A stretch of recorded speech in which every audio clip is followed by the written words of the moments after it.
Bismillah, assalamualaikum warahmatullahi wabarakatuh. Alhamdulillah, wassalatu wassalamu ala rasulillah wa ala alihi wa sahbihi wa man walah, wa la hawla wa la quwata illa billah, amma ba'du. Saudara-saudara kaum muslimin dimanapun berada, yang semoga kita semua selalu dirahmati dan dimuliakan oleh Allah Subhanahu wa taala. Amin. Setelah kita memuji syukur kehadirat Allah Subhanahu wa taala dan bersolawat atas nabinya sallallahu alaihi wasallam, tema kita kali ini adalah keutamaan salat. Kita tahu bahwa salat yang 5 waktu merupakan rukun dari rukun Islam yang 5, dan bahkan merupakan tiang agama dan sebagai pembeda antara diri seorang itu beriman ataupun musyrik dan kafir. Salat merupakan bentuk hubungan baik kita para hamba dengan Sang Pencipta, yakni Allah Subhanahu wa taala, yang kita sebut dengan berhablum minallah. Di samping juga tentu kita berhablum minannas, hubungan baik dengan sama manusia. Oleh karena itu, mari kita perhatikan beberapa keterangan baik yang disampaikan oleh Rasulullah SAW dalam hadisnya yang sahih, seperti yang diriwayatkan oleh Imam Bukhari dan Imam Muslim atau muttafaqun alaih. Nabi kita SAW bersabda dikala beliau ditanya oleh Abdullah bin Mas'ud radhiyallahu taala anhu, ayul amali ahabu ilallahi taala, amalan apa yang paling dicintai oleh Allah Subhanahu wa taala? Kata Ibnu Mas'ud radhiyallahu taala anhu, qala, Nabi menjawab, Nabi bersabda sallallahu alaihi wasallam, as-salatu ala waqtiha, yaitu salat pada waktunya, maksudnya di awal waktu. Itu amal yang paling dicintai oleh Allah Subhanahu wa taala. Qala, Ibnu Mas'ud bertanya lagi, tsumma ay, kemudian apalagi setelah itu ya Rasulullah? Qal, beliau menjawab atau bersabda, tsumma birrul walidain, kemudian berbakti kepada kedua orang tua. Qal, Abdullah bin Mas'ud bertanya lagi, tsumma ay, kemudian apalagi setelah itu?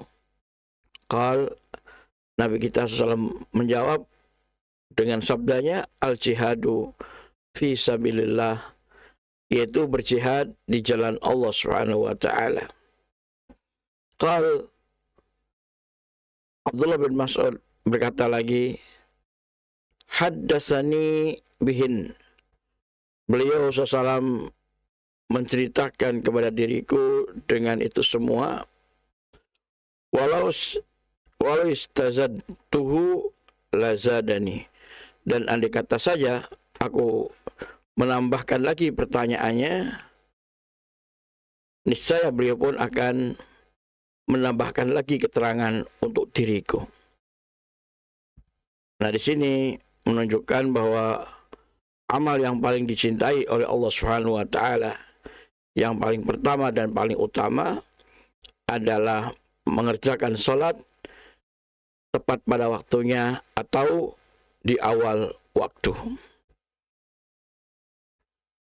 Terutama tentunya salat asar dan salat subuh, di mana Nabi kita SAW pun bersabda dalam hadis yang bersumber dari Abu Hurairah radhiyallahu taala anhu, kata beliau SAW, man shalla al-bardaini, barang siapa yang salat, yaitu salat di mana kondisi udaranya dingin. Yang dimaksud adalah dua solat yang kondisi udaranya dingin, yaitu asar dan subuh, maka dakhal jannah, dia masuk surga. Hadis muttafaqun alaih. Hadis yang sahih, muttafaqun alaih, atau diriwayatkan oleh Imam Bukhari dan Imam Muslim. Ini menunjukkan betapa sangat utamanya sholat fardu yang 5 waktu, terutama 2 sholat yang kondisi udaranya saat itu dingin, yaitu sholat asar dan juga sholat subuh tentunya. Dan 2 sholat ini memiliki keutamaan dan keistimewaan tersendiri jika dibanding dengan yang lainnya. Kemudian juga saudara sekalian, sampai-sampai Nabi SAW menjelaskan dalam sebuah riwayat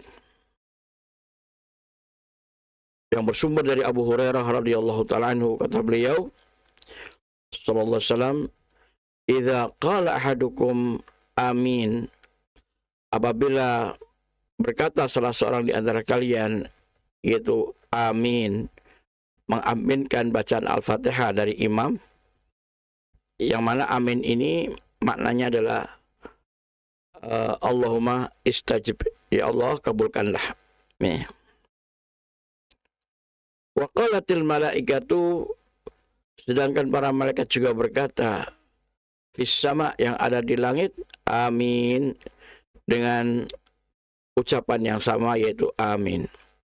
Fawafaqat ihdahuma, maka ucapan aminnya malaikat itu kemudian mencocoki atau membarengi salah satu dari mereka berdua, al-ukhra, yang lainnya, yaitu maksudnya mencocoki aminnya kita, orang yang sholat, ghufira lahu, maka diampuni bagi orang tersebut ma taqaddama min dzambih, apa yang telah terdahulu dari dosa-dosanya.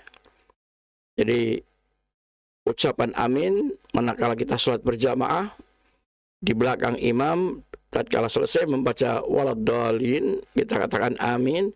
Nah, apabila aminnya kita ini berbarengan dengan aminnya malaikat yang ada di langit, maka Allah Subhanahu wa taala akan mengampuni dosa-dosa kita apa yang telah berlalu. Dan ini menunjukkan juga betapa sangat utamanya untuk sholat berjamaah. Sebagaimana yang Nabi kita SAW sabdakan ya, dalam sebuah hadis yang bersumber dari Ibnu Umar radhiyallahu ta'ala anhuma, yang diriwayatkan oleh ini Imam Bukhari dan Imam Muslim atau muttafaqun alaih. Beliau SAW bersabda, sholatul jamaati, sholat berjamaah itu tafdulu, sholat tafdulu artinya melebihi atau lebih baik daripada sholat al-fardhi, sholat sendirian, bisab'in wa isyrina darajah, dengan 27 derajat. Dalam riwayat yang lain, yakni 25 derajat. Ulama ahli hadis menjelaskan bahwa perbedaan antara 25 derajat atau 27 derajat ini tentu tergantung dari kondisi yang bersangkutan. Semakin ikhlas tentu semakin tinggi pahalanya dan keutamaannya, atau juga semakin banyak jamaahnya maka semakin besar pula pahala sholat berjamaahnya.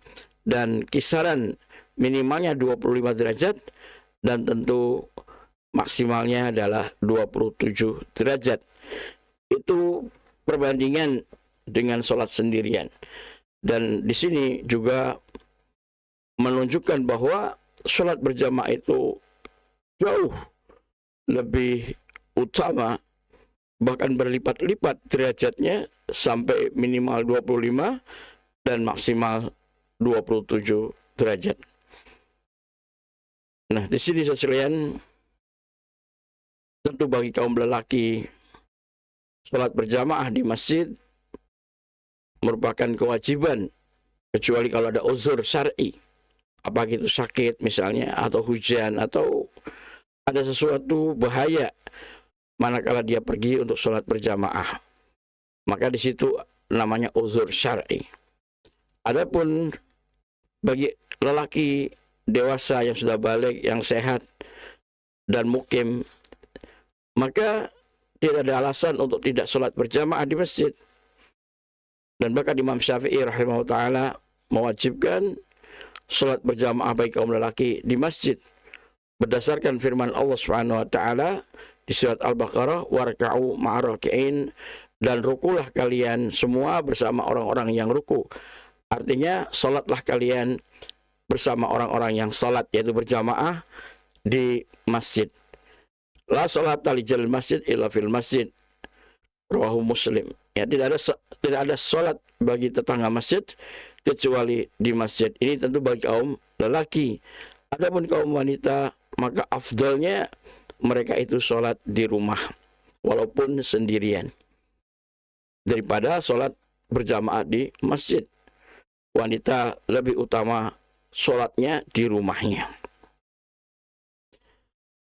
Saudara sekalian, bahkan ada lagi hadis yang sahih muttafaqun alaih riwayat Imam Bukhari dan Imam Muslim dari Abu Hurairah radhiyallahu taala anhu, Nabi kita bersabda sallallahu, man ghada, ya, man ghada ilal masjid waraha a'addallahu lahu nuzulahu minal jannah kullama ghada au raha. Man ghada, siapa orang yang pergi di waktu pagi hari ilal masjid, menuju ke masjid tentu untuk salat berjamaah, waraha, dan juga pergi di sore hari untuk menunaikan salat di masjid dengan berjamaah bagi lelaki tentunya, a'adallahu lahu, maka niscaya Allah menyiapkan untuknya nuzulahu, jamuannya, minal jannah, dari kenikmatan-kenikmatan surga yang ada, kullama ghada auraha, setiap kali ia berada di waktu pagi ataupun waktu sore. Bukan berarti hanya pagi dan sore saja, sekian hanya pagi dan petang saja, melainkan nikmat surga terus mengalir bagi mereka. Nah, di sini sekalian sangat luar biasa keutamaan orang-orang yang rajin semangat untuk sholat berjamaah di masjid bagi kaum lelaki, dan adapun kaum wanita sekali lagi afdalnya sholat di rumah, ya, walaupun sendirian. Dan keutamaannya tadi sangat luar biasa, 25 sampai dengan 27 derajat, tergantung bagaimana kualitas keikhlasan dan kesempurnaannya dalam menunaikan sholatnya. Begitu juga tergantung banyak sedikitnya jamaah berjamaah di sana yang ikut sholat berjamaah saat itu. Semakin lebih banyak jamaahnya, tentu semakin lebih afdal pahalanya. Nah, oleh karena itu sekalian, sangat disayangkan sekali andai kata kita ngakunya Islam kemudian masih malas-malasan untuk sholat berjamaah.